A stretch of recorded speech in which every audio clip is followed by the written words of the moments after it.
Euranet Plus Panorama is a weekly review of European news broadcast by our network of EU radio stations. Happy New Year from all of us at Euranet Plus. This seems a good moment to take a look at some of the key events and challenges ahead in 2026. Well, it's certainly not all change in Bulgaria, which welcomed in the new year with yet another caretaker government and no regular budget for 2026. However, it also became the 21st member of the Eurozone. Emotions in advance of the currency change ranged from excitement to fear, with some people worrying it would be confusing and chaotic, but many others ready to roll with it. However, on the 1st of January, Bulgarians simply got down to business, with long queues of people waiting to exchange their levs for packets of euro coins sporting Bulgarian symbols. For a limited period, shops will be obliged to accept levs from customers and give them change in euros. A sharp eye is being kept out for any signs of euro-induced inflation, as fears of this contributed at least in some part to the downfall of the latest Bulgarian government just last month. As such, the prices of a number of everyday consumer products are being monitored on a daily basis to allay public concerns. In an interview with BNR on Monday, the 5th of January, EPP member Eva Maidel acknowledged that the country's ongoing political instability may to some extent delay some of the benefits of Eurozone membership, but that this doesn't alter the fact that this is something to celebrate. For me, the greatest benefit and achievement for our country is that we are now fully integrated into the European Union. From now on, there is no important policy in the European Union in which our country does not participate in the way decisions are made and implemented. Until now, the governor of the Bulgarian National Bank had to comply with the decisions taken by the European Central Bank, but now he will be one of those involved in making these decisions. Fellow EPP member Andrei Novakov agrees that this is a positive development. Ultimately, this makes Bulgaria more attractive to investors. It makes Bulgaria a more favourable environment for doing business. It has freed us up. Bulgaria is finally coming out of the emergency lane.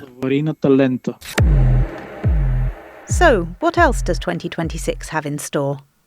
Our colleagues at S Radio ask Juan Ignacio Zoido, an EPP MEP and former Spanish Interior Minister, what he thinks the bloc's priorities should be as we enter this new year. We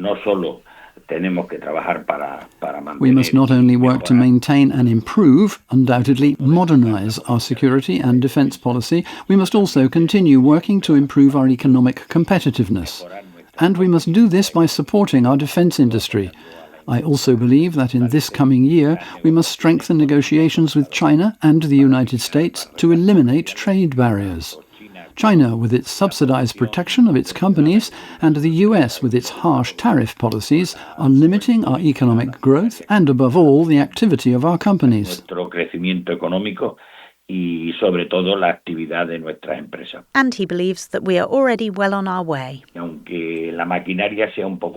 Although the machinery is a bit slow, in defence matters we are increasing budgets on the one hand and also enacting legislation to facilitate and expedite the contracting of new defence technology developments. And I think that both the European Union and most member states have understood this message perfectly. Significant resources are being mobilised, resources at the EU level, resources at the member state level, and also at the level of companies and private capital which are pooling investments on a scale never seen before. But in neighbouring Portugal, academic and former Secretary of State for Defence Ana Santos Pinto is concerned that we do not go down the road of defence at all costs. She was taking part in a Radio Renascença debate on the challenges facing the next Portuguese president ahead of voters going to the polls on the 18th of January. The worst option is to build on the idea that we have to choose between having defence capabilities or a European social model. We have no defence if we do not have social cohesion, and we have no social cohesion if we do not have the ability to defend what we believe in.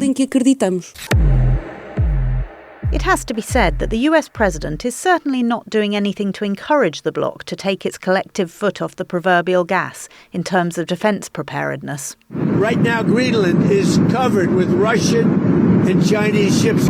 We need Greenland from the standpoint of national security, and the European Union needs us to have it, and they know that. Cue much scoffing on this side of the Atlantic.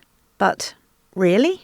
What if? I think regardless of whether this threat will materialize, the only fact that a NATO country like the US is currently challenging another NATO country member like Denmark and by ricochet the entire European Union per se represents a red line being crossed. Obviously, the NATO agreement and alliance would fall immediately because there will no longer be the trust needed to make it work, with enormous repercussions. That was Alberto Alemanno, Professor of EU Law at HEC Business School in Paris, speaking in a wide-ranging interview with the Europeans this week.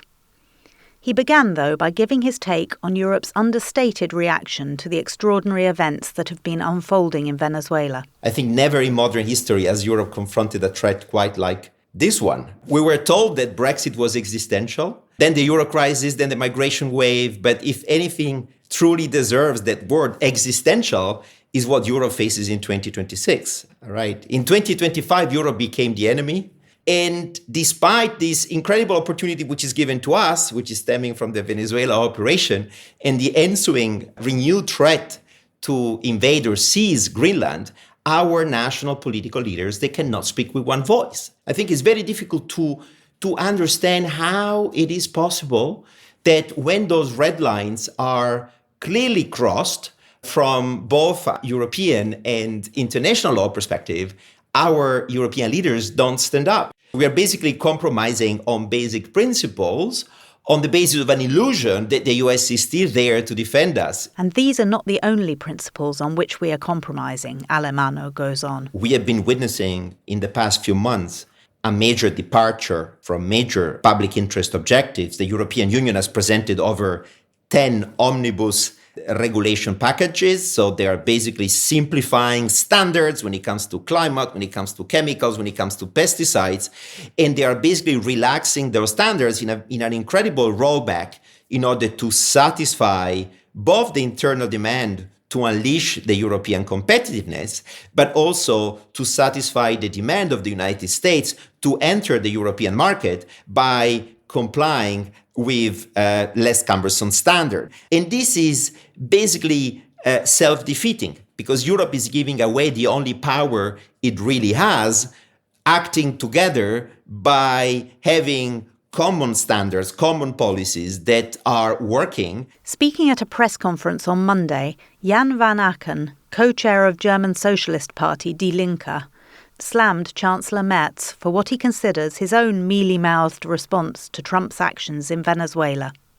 In a clip shared by AMS, Van Aken claims that we are misguided if we think we need to keep the US on side for Ukraine's benefit.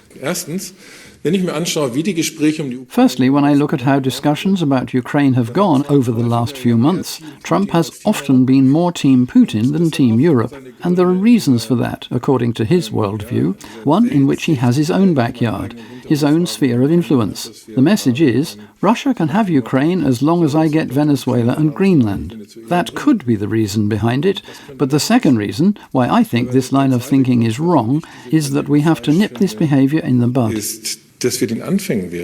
Yet Renew Europe MEP Dainius Žalimas, previously a Lithuanian Constitutional Court judge, considers the EU's response to Trump's actions in Venezuela balanced, given the wider political context, as he tells Žinių Radijas.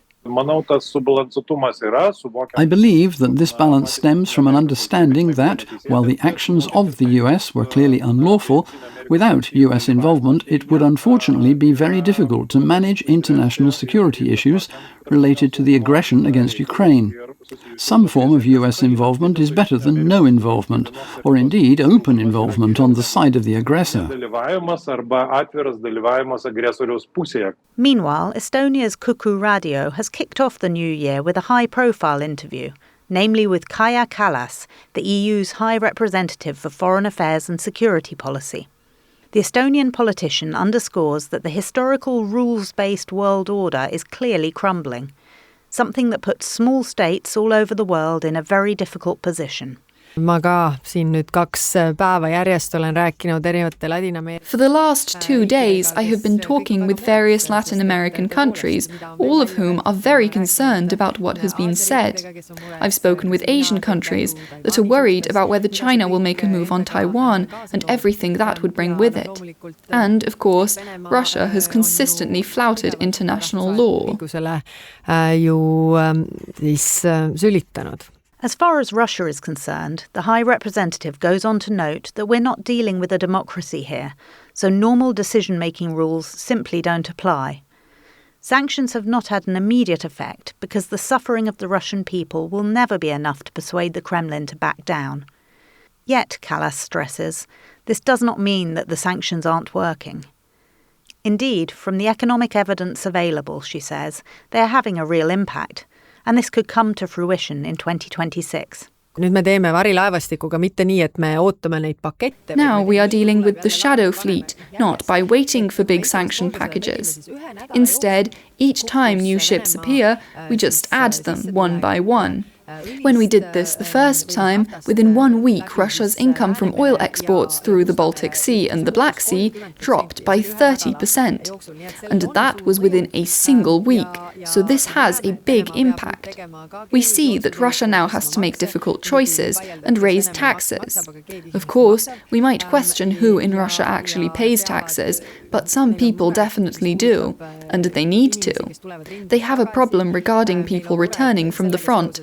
They have a problem because they have promised very high compensation to soldiers' widows, and they are not actually able to find that money. They also cannot raise capital or borrow from elsewhere because of the sanctions in place. The reason I mention this is that wars also end when the aggressor runs out of money. In the case of Russia, for example, the war in Afghanistan ended when Russia was no longer able to finance it. Sõda ju lõppes siis, kui Venemaa ei suutnud seda sõda enam rahastada. Despite all the challenges we're facing, there are silver linings to be found in every cloud, of course. So let's return to European law professor Alberto Alemanno to sign off on a truly upbeat note. There's never been a better time to be a European, because I really feel genuinely that it's probably the first time in the past 50, 60, 70 years in which the world is looking at us as a one political entity, as a one political actor. They are treating us as Europeans, not as Germans, Poles, Swedes, Slovenians, or Spaniards, or Portuguese, but because we are European. We are a thing. Suddenly, Europe has become a thing. It has become a thing because it represents an alternative model to systems that are so different than ours. So, let's pull together and soldier on. No pun intended. Join us again next week.